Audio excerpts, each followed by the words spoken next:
Usually when we think about the start of a typical school day, we have um, a very specific, almost universal picture in our heads. Right, like the classic American morning routine. Exactly. You imagine a kid walking out the front door, maybe, hopping on a yellow school bus, Yeah. or walking down a paved sidewalk to the local elementary school. It's a very familiar, very grounded routine. Oh, definitely. It's what most of us grew up with. Right. But for this deep dive, I want you to completely erase that picture for a second. Just wipe it away. Imagine that to get to your desk, to get to your classroom, you aren't waiting at a bus stop. No, you're waiting on a gravel airstrip. Yes, you are standing on a gravel airstrip. And your commute isn't a 10-minute drive. It's a bush plane flight lasting over an hour. Over some of the most rugged terrain imaginable. Literally flying over some of the most isolated and unforgiving terrain on the planet. And for a massive number of kids, that intense geographic reality is the actual starting point for their entire education. Yeah, and when the geography is that extreme, I mean, the traditional model of a brick-and-mortar building situated in the center of a dense neighborhood, it simply ceases to function. It just doesn't work. It doesn't. You are forced to innovate out of pure, unadulterated necessity. You have communities located hundreds of miles off the road system, accessible only by air or water. Right. But the state still has a constitutional mandate to educate those children, which means they had to entirely redefine what going to school actually looks like in practice. Okay, let's unpack this. Because that geographic necessity, this fundamental need to reach kids in the middle of the wilderness, is the starting point for our deep dive today. It is, and it takes a wild turn. It really does. We are looking into how a practical, decades-old remote education program in Alaska, which was designed simply to overcome those massive, mind-boggling distances, has somehow become the live edge of America's debate over the separation of church and state. Yeah, it's wild how we got here. It is. We're going to be examining Alaska's correspondence allotment program. Under this system, families who enroll receive up to roughly $4,500 per student annually to spend on approved educational services. And for a very long time, this was just viewed as a mundane administrative system. Right, just keeping the lights on, basically. Exactly. It was pure infrastructure, an uncontroversial line item in the budget. But as of mid-2026, this seemingly quiet program is embroiled in a massive, unresolved legal battle. The case is State v. Alexander. Yes, State v. Alexander. And the core question of this litigation is whether those public funds can lawfully flow to religious and private schools. Which is a huge question nationally right now. Huge. And we have to view this alongside the broader national landscape. I mean, just recently, we saw an incredibly rare 4-4 deadlock at the U.S. Supreme Court over an Oklahoma religious charter school. Which we will definitely get into later. We will. But all of this signals to you, listening right now, that the legal wall of separation between church and state in education is currently unwritten. It's highly contested, and the boundaries are actively shifting beneath our feet. I have to admit, it's completely wild to me. I mean, how does something as humble as a homeschool curriculum budget end up sparking a constitutional crisis? It feels like a massive leap, right? It really does. We're talking about rural families buying textbooks and paying for math tutors, and suddenly they are at the center of a Supreme Court-level standoff about the Establishment Clause. Well, the jump from buying math books to debating constitutional law seems vast, but it hinges entirely on how that money is routed. Okay, how so? Well, what makes this so vital to understand is that this isn't just, a legal theory exercise playing out in a marble courthouse somewhere. It affects the lived experiences of tens of thousands of real families right now. Yeah, the human element here is huge. We are talking about 22 to 23,000 correspondence students in Alaska alone. For them, this isn't a debate about constitutional philosophy. It's about how they are going to legally and practically educate their kids tomorrow morning. Setting the baseline reality of those families is so crucial before we even touch the legal arguments. Absolutely. So to really understand how we arrived at a constitutional crisis, we have to rewind, right? We need to understand why the state of Alaska was handing out these checks in the first place. Because it wasn't political at the start. Right. As the source material makes incredibly clear, this program wasn't born from some modern political ideology. It wasn't a think tank white paper on school choice or school vouchers. It was born entirely from the map. The historical context here is critical. The origins of correspondence study in Alaska stretch all the way back to the territory days, well before statehood in 1959. So we're talking a long time ago. Oh, yeah. When you are dealing with a landmass that vast, where the next town, let alone the next school, might be hundreds of miles away across mountain ranges, glaciers, and tundra, you simply cannot rely on physical proximity for education. Right. You can't just build a schoolhouse in every 10-person village. Exactly. So, out of sheer geographic necessity, state-run correspondence programs were developed. The government literally mailed physical packets of schoolwork to remote cabins. Wow. Literally mailing packets. Literally. And over the decades, moving into the 1980s and beyond, the state formalized these into district-run correspondence programs, adapting as technology improved from mail to radio to early internet and so on. And the statutory framework for what we're looking at today really took shape between, 1997 and 2014? Right, under Alaska statutes, Title 14, Chapter 3. Okay, Title 14. This is where the mechanics of the allotments were legally locked in. Families who enroll in these state-funded correspondence programs receive an annual allotment. Which, as we mentioned, in recent years has been up to about $4,500 per student. Right. But I want to make sure you and I are absolutely clear on how this works mechanically, because the specific administrative rules are central to the whole debate. They are the entire ballgame. Yeah. So if I'm an Alaskan parent, this is not a blank check, right? I can't just take $4,500 and go on vacation. Oh, absolutely not. The mechanism is highly regulated. It is emphatically not a direct deposit into a parent's personal checking account for discretionary spending. Okay. It is a supervised budget residing strictly inside a public program. The funds are administered through certified public school teachers. So there's a public school teacher overseeing it. Yes, those teachers must formally sign off on a customized, individualized learning plan for the student. The funds can only be drawn down to purchase approved educational services and materials that align with that specific plan. And historically, there was a rule about religion, right? Yes. Historically, by statute, those materials were explicitly required to be non-sectarian. Okay, let me try an analogy here to see if I've got the operational flow right. So this isn't a suitcase of cash handed to a parent. It's more like a highly regulated corporate expense account. That's a great way to put it. Yeah. So if I'm the parent, I'm like an employee with a budget. The manager, in this case the certified public school teacher, has to review my proposed learning plan, look at the vendors I want to use, and approve the receipts to make sure every single purchase aligns with the strict rules of the organization. The corporate expense account is a very useful way to visualize the administrative flow. The certified teacher acts as the mandatory gatekeeper. Right. The funds technically remain public funds managed by the public school district's accounting department, but the parent directs the spending within the parameters of that approved plan. Got it. So the parent is steering, but the teacher is braking. Exactly. If a parent wants to buy a secular biology textbook or hire a local piano teacher, they submit the request, the teacher approves it, and the program either pays the vendor directly or reimburses the parent based on receipts. And this system operated for decades with virtually zero controversy. Almost zero. It was viewed simply as the necessary infrastructure Alaska required to educate its youth.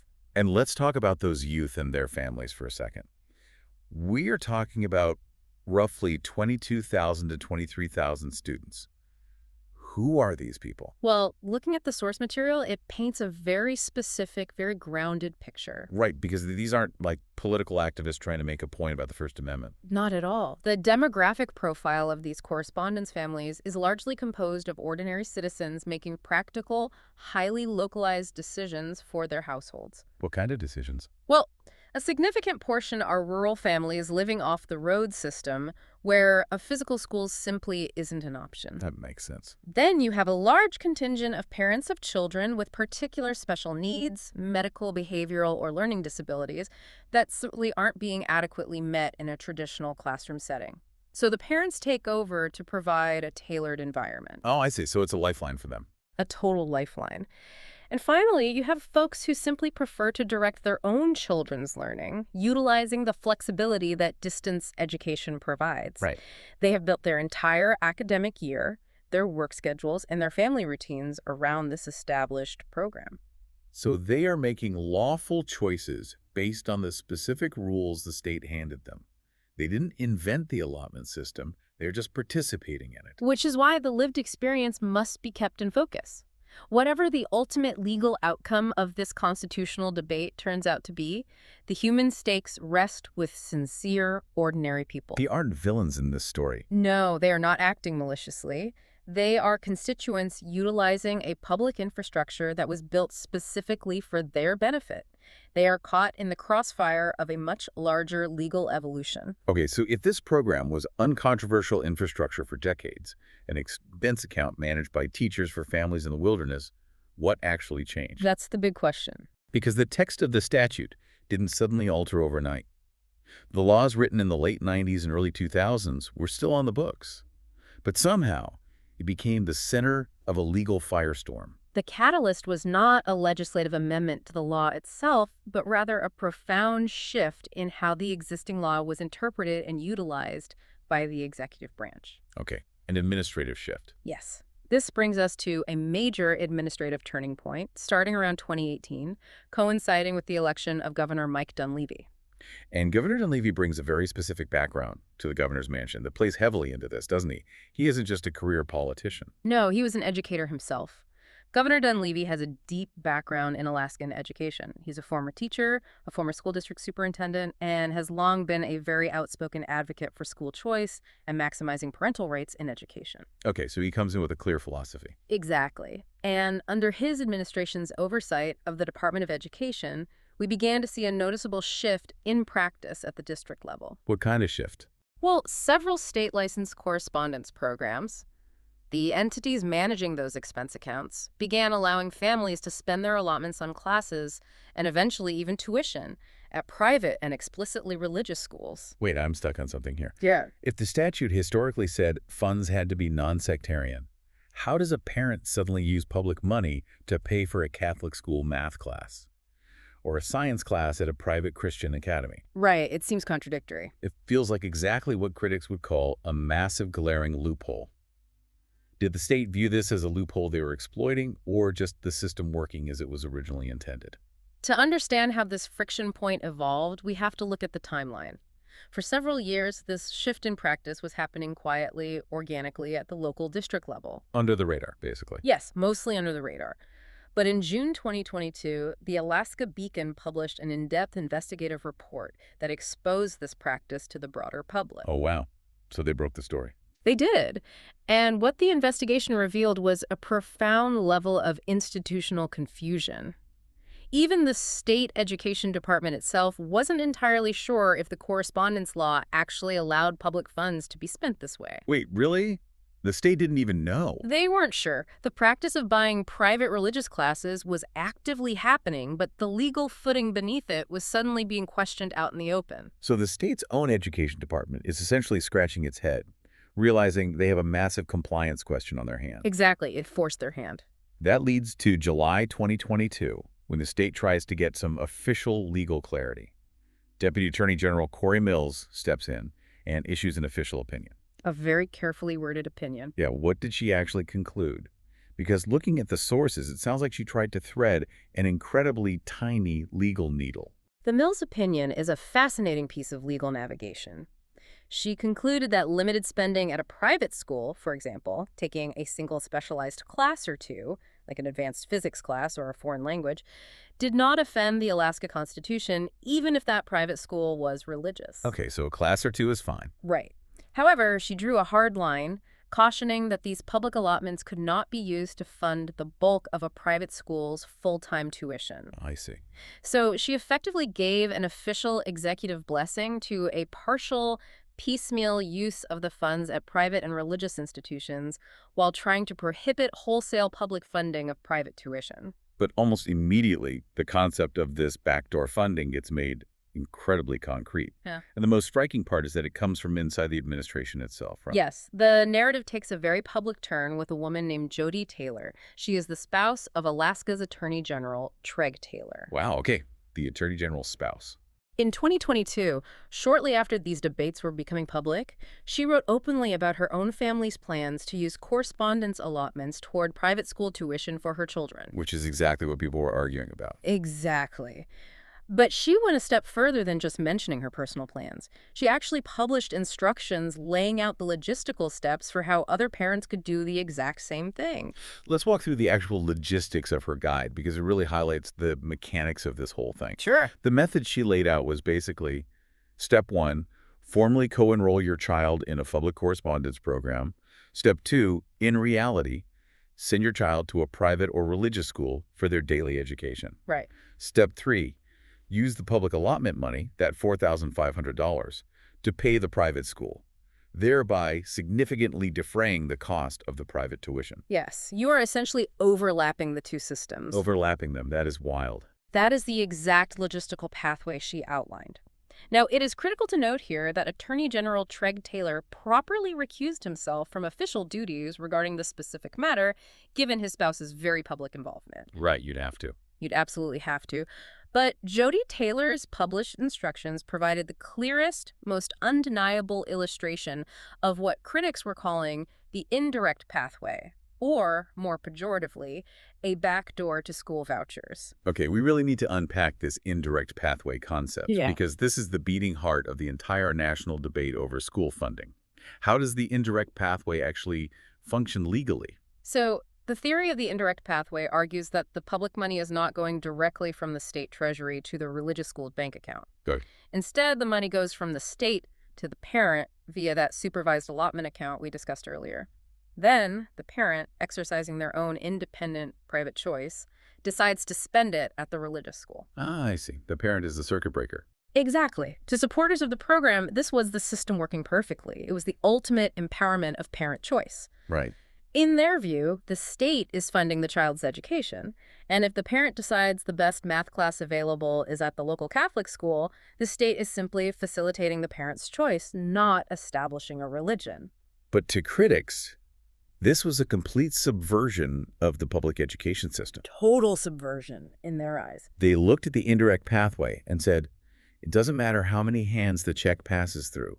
It's public tax dollars paying for religious instruction. Yes. They saw it as routing public dollars to private and religious classrooms without any direct legislative appropriation.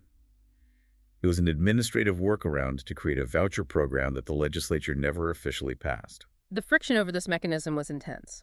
That this new use of the allotments didn't happen in a political vacuum. No, it rarely does. Right. It occurred during a period of intense, compounding financial pressure for traditional public schools in Alaska, which created an incredibly combustible environment. We have to look at the broader funding politics to understand why this finally sparked a lawsuit.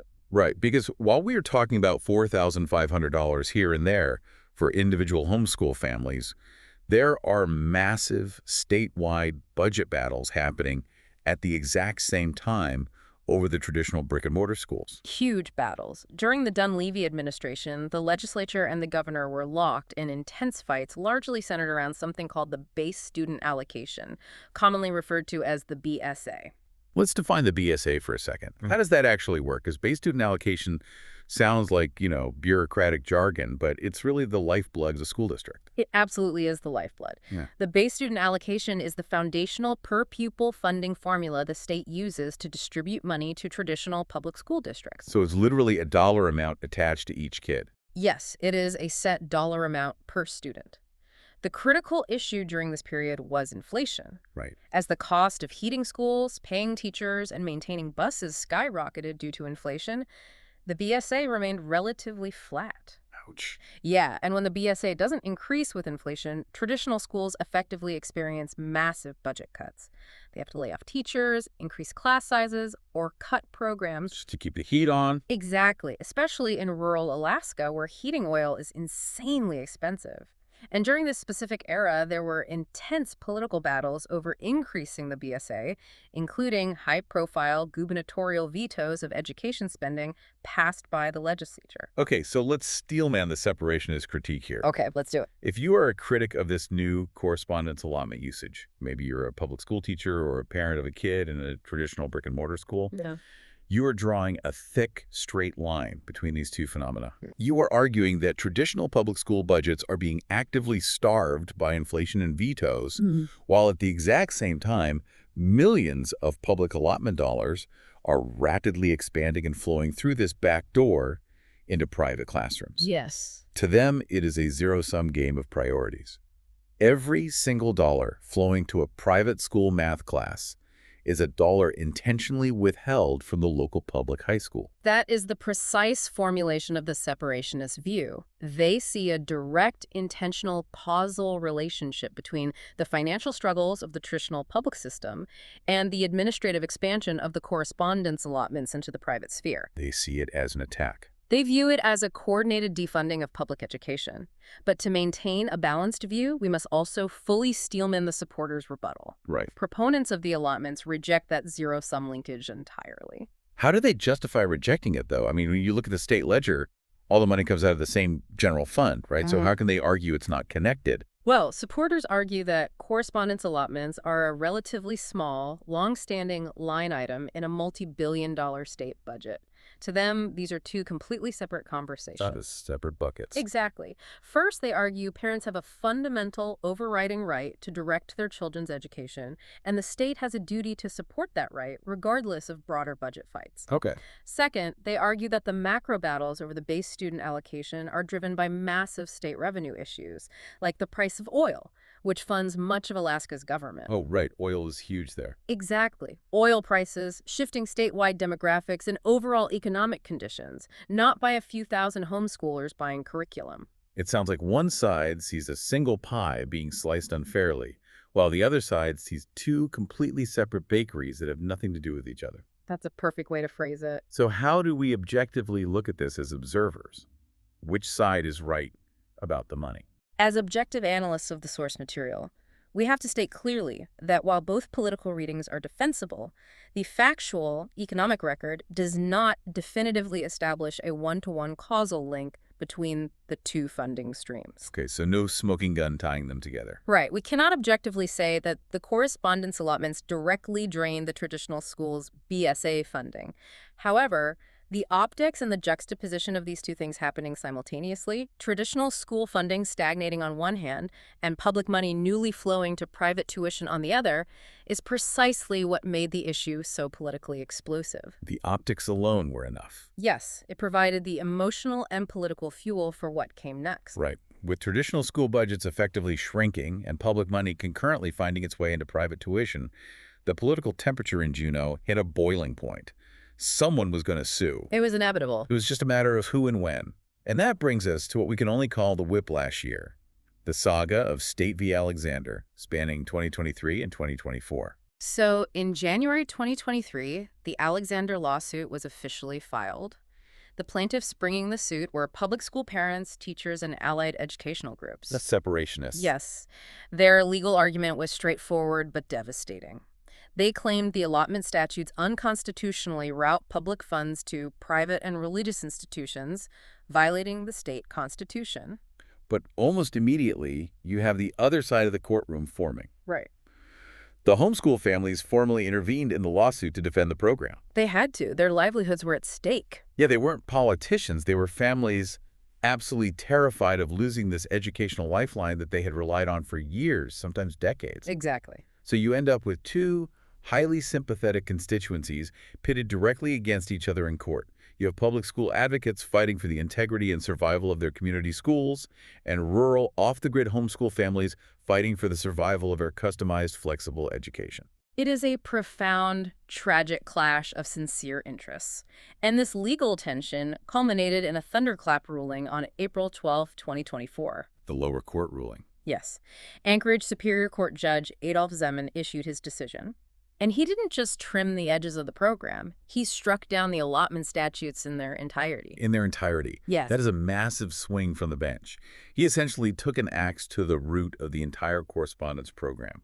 He cited Article 7, Section 1 of the Alaska Constitution. Right. And the immediate real-world panic this caused cannot be overstated. I mean, imagine being one of those 22,000 families. It's mid-April. You are in the middle of the spring semester. Prepping for finals. Prepping for finals. And suddenly, a judge rules that the very financial architecture of your child's education, the program paying for your curriculum and tutors, is entirely unconstitutional and must end. The disruption was immediate and severe. People were terrified. But recognizing the absolute chaos this would cause mid-school year, Judge Zeman granted a stay of his own ruling. Oh, thank goodness. Yes, this legal pause allowed the students to finish out the spring academic year using their approved funds, while the state sought an expedited emergency review from the Alaska Supreme Court. Okay, so the families are holding their breath, finishing out the spring semester under this dark cloud, knowing the hammer might drop permanently over the summer. Waiting for the Supreme Court. Right. And then we get the rapid reversal. On June 28, 2024, the Alaska Supreme Court comes back. They reverse and vacate Judge Simmons' judgment, and they remand the case. And this is where we must be exceptionally precise about the legal posture, because it is incredibly easy for the public to misinterpret what the higher court actually did here. Okay, lay it out for us. The Alaska Supreme Court did not rule on the constitutional merits of the case. Wait, they didn't? No, they did not. They did not issue a sweeping declaration saying, yes, funding religious schools through allotments is constitutional. Nor did they say it was unconstitutional. Hang on, before we go further. What do you mean by a remand posture? Because to a layperson, you hear reverse and vacate. And that sounds like a total victory for the homeschool families. It sounds like it, but it isn't. Just so you and I are totally clear on this. Yeah. Did the highest court in the state essentially tell the lower court, you skipped a step, read the actual statute before you start throwing out the constitutionality of the whole program? That is an excellent summary of the legal doctrine at play. The Supreme Court invoked a principle basically known as constitutional avoidance. Constitutional avoidance. Right. They ruled that Judge Zieneman moved too fast in striking down the law based on the Constitution. They demanded that the lower court must first answer a threshold statutory question. Which is? Does Alaska Statute 14.03.310 actually, in its plain written text, permit allotment spending on private tuition at all?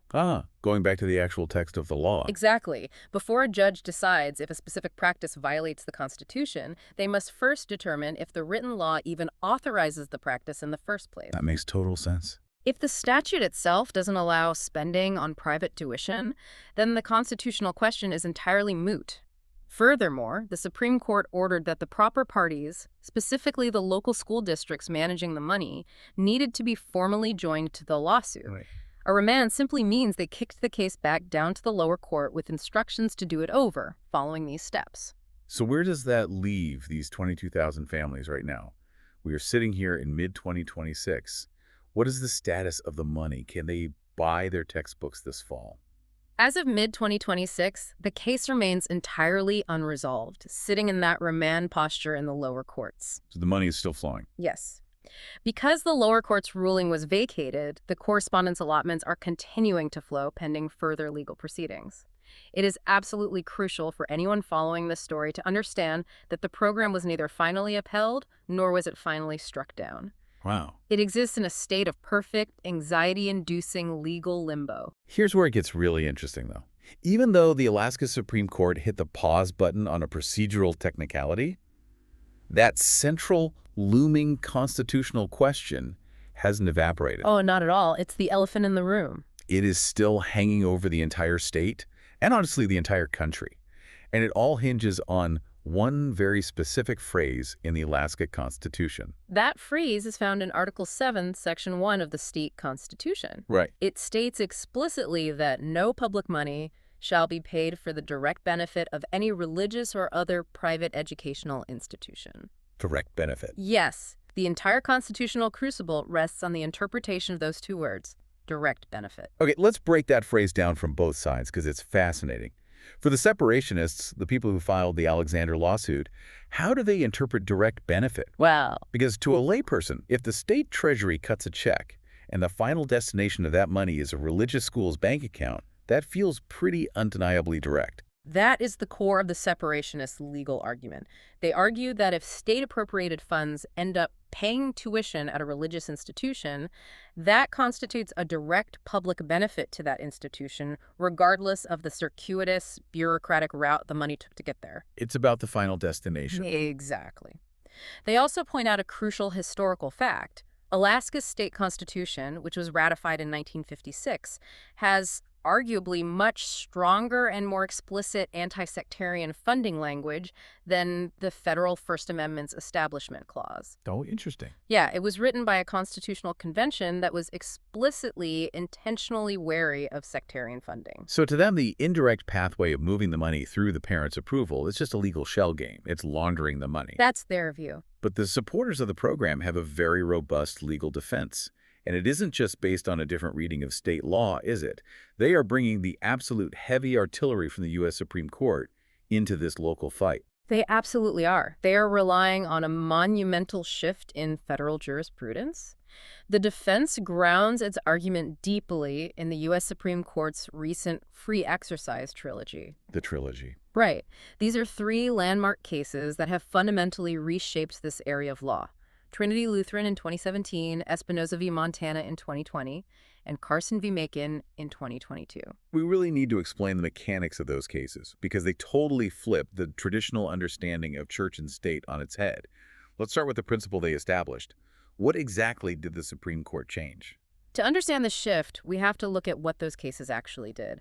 In Trinity Lutheran, a church-run preschool was denied a state grant to resurface its playground with recycled tires simply because it was a church. Just because it was a church, they couldn't get the playground money. Exactly. And the Supreme Court said you cannot deny a public benefit to an entity solely based on its religious status. Okay, that makes sense for a playground. Right. Then, in Espinoza, Montana had a tax credit scholarship program for private schools, but tried to bar families from using the scholarships at religious schools. Again, the court said no, that is unconstitutional discrimination against religion. Okay, stepping it up to scholarships. And finally, Carson v. Macon is the closest parallel to Alaska. Maine has very rural areas with no public high schools at all. Similar geography issue. Exactly. So the state provided tuition assistance for students to attend private schools, but Maine law specifically banned using the funds at sectarian or religious schools. The Supreme Court struck that ban down. So the core principle established by that trilogy is this. A state does not have to fund private education. But if a state chooses to fund private education, it absolutely cannot exclude religious options simply because they are religious. That's the rule now. The court has ruled that doing so violates the free exercise clause of the First Amendment. Exactly. And this brings us right back to the core tension in Alaska, the indirect benefit defense. Supporters of the Alaskan allotments argue that the public benefit flows to the parent. Not the school. Right. The parent is the one exercising independent choice. Therefore, the religious school receives the money merely as an incidental downstream result of that private independent choice. It's a subtle but massive difference. It is. It is not the state directly funding the church. It is the state funding the family and the family choosing the church. And under Carson v. Macon, they argue Alaska cannot tell a family, you can buy a secular math class, but you can't buy a Catholic math class. Let me throw an analogy at you to see if this captures the supporters' argument. Sure, go ahead. Is this basically like a federal Pell Grant or a state college scholarship? Ah. If a college student uses a state-funded scholarship to attend a religious university, say Notre Dame or Brigham Young University, nobody argues the state is establishing a religion. The state is just funding a student, and that student happens to choose a religious school. Is that the exact argument supporters are making for these K-12 homeschool allotments? That analogy is spot on. It is the exact argument, and historically, courts have accepted that logic for higher education. But applying it to K-12 education, where attendance is compulsory and the state constitution explicitly bans direct benefits to private institutions, creates a massive legal paradox. This huge collision. It really is. The unresolved question, the reason this is the live edge of constitutional law right now, is whether Alaska's specific, strict, state-level direct benefit text can enforce a boundary that the federal establishment clause, especially post-Carson, no longer clearly enforces. Wow. So we are essentially watching a collision between a state constitution and the federal constitution. That's exactly what this is. Can a state constitution keep public dollars out of religious K-12 classrooms if the parent is the one writing the order? Does the federal protection of religious free exercise ultimately override the state's ban on direct benefits? That is the multi-million-dollar question sitting on the dockets right now. And to show you just how precarious this legal wall is nationwide, we have to look beyond Alaska. Because it's happening everywhere. Yes. Because Alaska's fight over remote, indirect allotments is just one state skirmish in a much larger national war over the First Amendment. To fully grasp the magnitude of this, we need to look at the national bookend to this debate, what just happened in Oklahoma. Right, because if Alaska is the fight over indirect funding through parents, Oklahoma is the fight over direct funding on absolute steroids. Oh, yes. We are talking about the St. Isidore case. Yes. The proposed St. Isidore of Seville Catholic Virtual School, if approved and operational, it would have been the nation's first openly Catholic, publicly funded charter school. Let's just pause on that concept for a second because it breaks almost every conventional rule we've learned about public education. It completely shatters the mold. An openly Catholic, publicly funded charter school. Yeah. A charter school is a public school. It receives direct state funding, but it is privately operated. For a public school to have a stated explicit religious mission is a massive paradigm shift. It is entirely unprecedented in modern American history. The organizers argued that under the logic of those U.S. Supreme Court cases we just discussed, like Carson v. Macon, if Oklahoma allows private entities to operate public charter schools, they cannot discriminate against a Catholic entity that wants to operate one. So they're using the same legal theory. Exactly. But it immediately sparked a fierce, high-stakes legal journey. Interestingly, the effort to block this school was led by Oklahoma Attorney General Gentner Drummond, who is a conservative Republican. Wow, okay. Yeah, he sued to block the school on both state law grounds and federal Establishment Clause grounds, arguing that a public school simply cannot be religious. In 2024, the Oklahoma Supreme Court sided with him, blocking the school in a 6-2 decision. But the story didn't end in Oklahoma, did it? No, it didn't. The organizers appealed it all the way up. On May 22, 2025, the U.S. Supreme Court issued a ruling in Oklahoma's statewide charter school board v. Drummond. But it wasn't the sweeping, definitive national precedent everyone was bracing for, was it? Not at all. It was an equally divided 4-4 vote, no written opinion, just a tie. The anticlimax of that ruling was stunning to legal observers, and the reason for that tie was a crucial recusal. Justice Amy Coney Barrett recused herself from the case. Why did she recuse? Because of her past professional ties with the Notre Dame Religious Liberty Clinic, which was the legal outfit representing St. Isidore in the litigation. Oh, I see. So what does a 4-4 tie actually mean mechanically for the rest of the country? I mean, a tie in sports usually means nobody wins and you go home. But at the Supreme Court, what actually happens? Does it settle anything? Mechanically, in the Supreme Court, a 4-4 affirmance decides the specific case directly in front of the justices, meaning the lower court's ruling stands. Okay, so the block stands. Right. The Oklahoma Supreme Court's block remains in place, and St. Isidore remains blocked for now. However, crucially, it sets no national precedent. None at all. None. It is legally binding only on the parties involved in Oklahoma. It provides absolutely no guidance to the rest of the country. So if we connect the dots here, the highest court in the land, staring directly at the question of whether a religious public charter school is permitted under the U.S. Constitution, essentially blinked. They could not resolve it. Exactly. The issue is merely paused. It is not resolved. It can, and given the momentum of these legal groups, it absolutely will return to the Supreme Court. It has to. It has to. When you synthesize these two cases, you see the full, breathtaking picture of the legal landscape. You have Alaska's indirect family allotments on one side, relying on parents to route the money. You have Oklahoma's direct religious charter school on the other side, asking the state to fund the church directly. There are two faces of the exact same unsettled coin regarding the modern separation of church and state. It is incredible how these two entirely different geographies and histories are funneling into the exact same constitutional bottleneck, a sheer geographic necessity in the Alaskan wilderness. The need to reach a kid trapped by snow and mountains birthed a highly practical correspondence program. And decades later, because of shifting federal interpretations, that same humble program became the ultimate testing ground for the Establishment Clause of the United States. And the exact current posture of both cases reflects that profound tension. We have an ongoing, grinding remand in Alaska, waiting on a lower judge's statutory interpretation, and a literal 4-4 deadlock in Washington, D.C., waiting for a full 9-member bench to finally take up the question. Nothing is settled. Nothing. The legal architecture is suspended in midair. Which brings us to why you, listening to this deep dive, should care deeply about this, regardless of where you live. Yes, absolutely. Whether you are a student of constitutional law, someone passionate about local education policy, or simply a taxpayer wondering how your public money is spent, this affects you. It affects everyone. The wall of separation between church and state is not some ancient, static marble monument sitting behind glass in a museum. It is a live, highly contested, shifting boundary. It is currently being negotiated in local school board meetings, in lower state courts, and in the daily lives and budgets of thousands of families trying to educate their kids. It is a living question.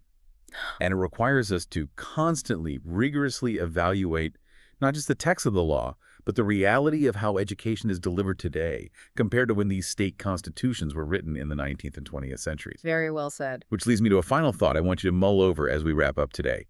As education becomes increasingly decentralized, customized, and digital, where a parent acts more like a general contractor for their child's learning, piecing together a math tutor here, an online science class there, rather than just dropping them off at a single brick-and-mortar building for 8 hours a day, does the 18th century legal distinction between direct funding of an institution and indirect funding through a family completely break down? That is the perfect philosophical question to leave on. If the very architecture of how we learn, how we consume information, and how we structure a school day is fundamentally changing, can the old legal walls hold? Or do we need an entirely new legal vocabulary for the relationship between public money, educational choice, and private belief? Because right now, the legal system is visibly struggling to catch up to the reality on the ground. And until we find that new vocabulary, we are left navigating this incredibly murky, constantly shifting landscape. So the next time you picture a child heading to school in the morning, don't just think of the yellow bus pulling up to the corner. Remember the bush plane flying low over the Alaskan wilderness, carrying not just a student, but the unresolved weight of the entire United States Constitution.